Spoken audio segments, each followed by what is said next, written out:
АВЦ гурвалжны А араас гэсэн бисектрисийн суурь нь PQ, АВ талын дундад цэг нь Q юм байна. За энэ хоёр хоорондоо тэнцүү хуваагдана гэсэн үг. За биднэрт АВ, АЦ талуудын харьцаа нь дөрвийг харьцах нь 3 харьцаатай. АБ вектор нь жижиг В вектор, АЦ нь С вектор бол PQ векторыг VC вектороор илэрхийлэгч. За бидний PQ вектор маань энэ юм байна. За PQ векторыг хэдүүлээ ингэж үзье л дээ. Болохын тулд PQ векторыг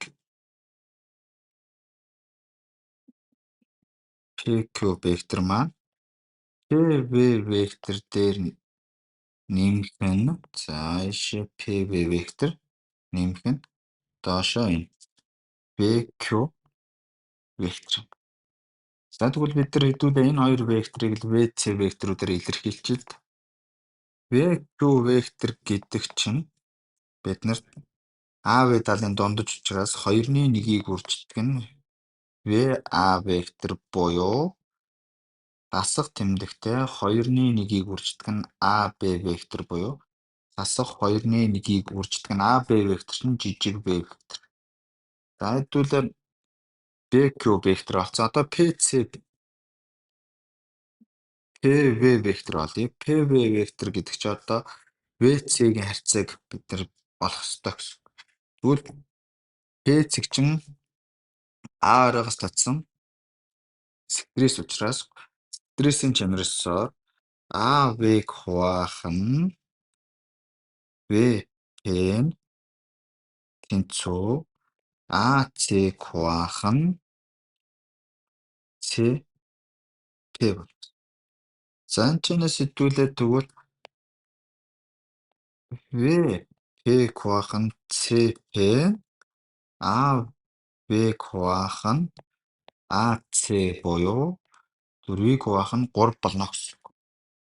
За энэ чинээс биднэрт VP-н за харьцаа учраас хураагдсан үсэх юм бол 4x, CP 3x. Тэгвэл бидний VC гэдэг бол нийтдээ 7x. За одоо тэгвэл бид нарт VP-г хуваах нь VC гэж үзэх юм бол VP чинь 4x хуваах нь 7x буюу x-үүд нь хоорондоо ороогдоод 7-ны 4 харьцаатай гэсэн. Энэчнээс бид нарт VP гэдэг чинь 7-ны 4 VC болно гэсэн. За энд ийм юм бол вектор ашиглах юм бол биднэрт PV вектор гэх юм бол 7-ны 4-ийг үрждэг нь энэ хоёрын байр солигдсон учраас энд CB вектор болчихно. За одоо тэгвэл хэдүүлээ CB векторыг AV вектороор илэрхийлэх юм бол CV вектор гэдэг чинь C-гээс B рүү чиглэсэн вектор гэдэг чинь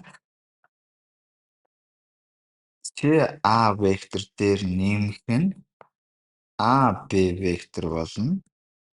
CA вектор гэж биднэрт байхгүй учраас байр чиглэлийн солихоор өмнө дасах тэмдэгтээ AC вектор дээр нэмэх нь AB вектор. За AC вектор чинь биднэрт C вектор байгаа.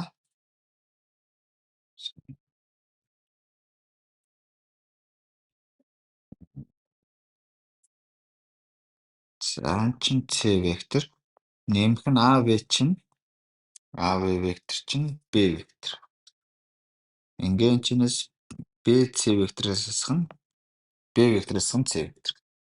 Одоо тэгвэл бидний PQ вектор гэдэг чинь PV вектор дээр нэмэх нь VQ вектор буюу PV вектор чинь биднэрт энэний 4-ний 7-ны хэсэг гэсэн. 7-ны 4 хэсэг гэсэн. За ингээд 7-ны 4-ийг үрждэг нь CB буюу бидний гад VC вектороос асах нь B вектороос асах нь C вектор гэсэн. Энэ дээр нэмэх нь VQ вектор чинь хасах 2-1 B вектор гэсэн. За энэ хоёрыг хооронд нь хасчихаар юу болох юм бэ? За ижил хуваарьгоод хасна гэдэг чинь 14-1 B вектороос хасах нь 7-4 C вектор. За ингээд бидний хариулт D хариулт байх нэ.